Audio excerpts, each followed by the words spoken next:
thousands of people protest in cities across Russia. We'll have the latest update. Locals react to the verdict of the Derek Chauvin trial. Find out more in the lead report. And San Diego is going to be hosting a big tournament. Find out what's in store in sports. And will we see some April showers in the next week? I have more in weather. Newscene starts now.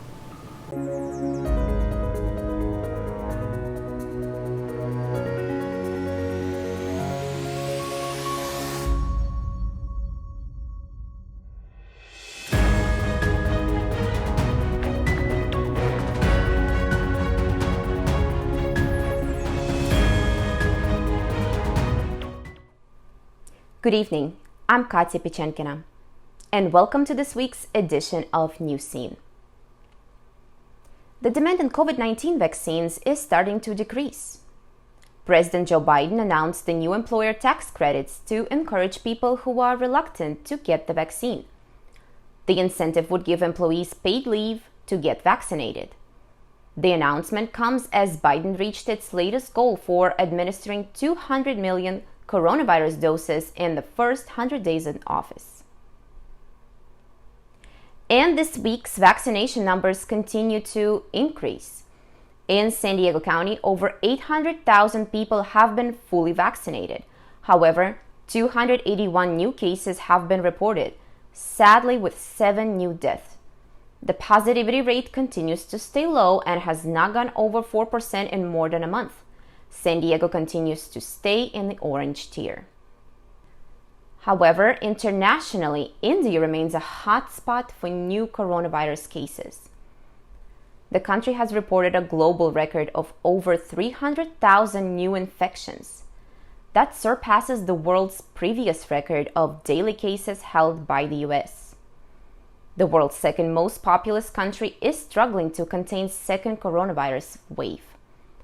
Hospitals are at full capacity and medicine is in short supply in India's already overwhelmed healthcare system. Closer to home, the Department of Justice is launching an investigation into the Minneapolis Police Department. The probe will determine if MPD has a pattern and practice of violating civil rights of citizens through excessive force and discriminatory policing. The police department's chief welcomes the investigation, saying they will cooperate fully. The announcement comes just a day after former officer Derek Chauvin was found guilty of murdering George Floyd. And with the guilty verdict announced, many people locally had reactions to share. Here to tell us more is Noelle. That's right, Katia. The verdict in the Chauvin case was heard and felt across the nation. But this week, it was especially felt right here in San Diego and at City College. City College theater students were on set filming their Festival of New Plays while the Chauvin verdict was announced. Actors were performing a social justice piece called How We Talk About Racism when the cast and crew paused to listen to the verdict. After sharing tears of joy and relief, actors from the piece talked about their emotions that came after the decision. It made me feel so much more lighter and empowered, and that George Floyd got justice. He didn't deserve to die, but he finally got justice. Off campus, as San Diego police appeared at a march in downtown, another voice weighed in. San Diego Mayor Todd Gloria spoke over the police scanner to address officers. Today's verdict is just the beginning of building a deeper trust with our community. Justice was served today against someone who does not represent you, or us, or our department, or who we are as a nation. The people who marched in downtown San Diego came out to show their support for the verdict, some calling it accountability that needed to happen. We will follow along with this story. Back to you, Katia. Thank you, Noelle.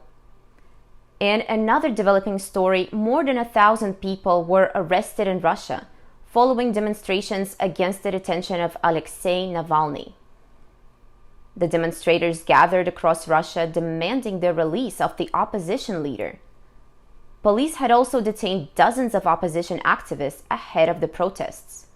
Navalny, who has been refusing food to demand medical care, has ended a 24-day-long hunger strike following a warning from his doctors that he was near death. Switching gears, the Chula Vista City Council has voted to continue controversial scanning program. It allows cameras mounted on police vehicles to take pictures of license plates as cars drive by. Community members feel the vote is rushed. There are also concerns the department was sharing collected data with ICE and Border Patrol. Chula Vista Mayor Mary Salas supports the vote. And owners of a local Thai restaurant believes they're victims of an Asian hate crime. Hot or not, Thai cuisine in Pacific Beach has been the target of repeated attacks of vandalism. While customers were dining on the patio, eggs were thrown at them from a dark-colored sedan. The owners reported the incident after noticing a post on the San Diego Police's Instagram of the same sedan and other attacks. The restaurant was the target of a similar attack 6 months ago. The investigation is ongoing. In more local news, Mayor Todd Gloria has unveiled the $4.6 billion budget proposal. Additional federal funding means this year's budget will focus on jumpstarting San Diego's economic recovery. Gloria's proposal addresses homelessness, green energy, and changes in policing. The final budget will be adopted in June for the next fiscal year. And with the 2021 Oscar Award ceremony this Sunday, who should we expect to see win a Golden Trophy? Ben? Well, Katia, the Academy's got a tough choice ahead of them with quite a few stellar performances to evaluate. Big names nominated for Best Actor include Riz Ahmed of Sound of Metal, Stephen Yeun from Minari and The Walking Dead, and the late Chadwick Boseman from Ma Rainey's Black Bottom and Black Panther. Ahmed and Yeun's nominations mark the first time in Oscars history that two men of Asian descent are nominated for the same award. Additionally, Chadwick Boseman is the first Black person to be nominated for that category posthumously. Viola Davis's role with Boseman in Ma Rainey's Black Bottom is landing her yet another nomination for Best Actress. Davis is the most nominated Black woman in Oscars history. Other nominees include Anthony Hopkins, famous for his parts in The Father and Silence of the Lambs, and Gary Oldman for his part in Mank. Tune in to the Oscars this Sunday, April 25th on ABC, Hulu, and YouTube. That's all I have for entertainment. Back to you, Katia. Thank you, Ben. And a new bill has been proposed that could turn municipal golf courses into low-income housing. It would exempt courses in low-income areas from a pair of preservation acts. The acts give protects for the courses and prevent construction from being done on the property. The goal is to create more low-income housing for the state. The bill has until the end of this month to pass committee in order to become law this year. Speaking of golf courses, San Diego has some exciting news. Devon, tell us more. Thank you, Katia, and we start by jumping over to check out the links at Torrey Pines. The beautiful course that sits on the San Diego coast will see its first U.S. Open tournament since 2008. And much like in 2008, but unlike in 2020, there will be fans allowed at the tournament. Those who have proof of vaccination or a negative test will be allowed to purchase a limited amount of tickets. Kicking it over to another fresh topic, Nike will not be making any more fresh kicks with Kobe Bryant's name. The contract that allowed for the athletic shoe giant to use Bryant's likeness is set to expire, and his family decided not to renew the deal. The relationship ended due to frustration from a lack of availability of the sneaker line during Bryant's retirement and after his death earlier last year. The family may go to another brand for shoes, but Nike said that even though the contract is ending, Kobe Bryant's name and memory will forever be a part of the Nike family. That's all I have for sports. Back to you guys. Thank you, Devon. And as we celebrate Earth Day this week, President Joe Biden is hosting a 2-day global climate summit with over 40 countries. The summit aims to propose ideas on how to best tackle climate change. Biden unveiled an ambitious plan of cutting the country's emissions in half by the end of the decade. The president enforced that this time frame is of extreme importance in terms of taking action. Because scientists tell us that this is the decisive decade. This is the decade we must make decisions that will avoid the worst consequences of the climate crisis. The U.S. will also double the money they send to developing countries with emission problems. And Governor Gavin Newsom has announced a drought in 2 Northern California counties.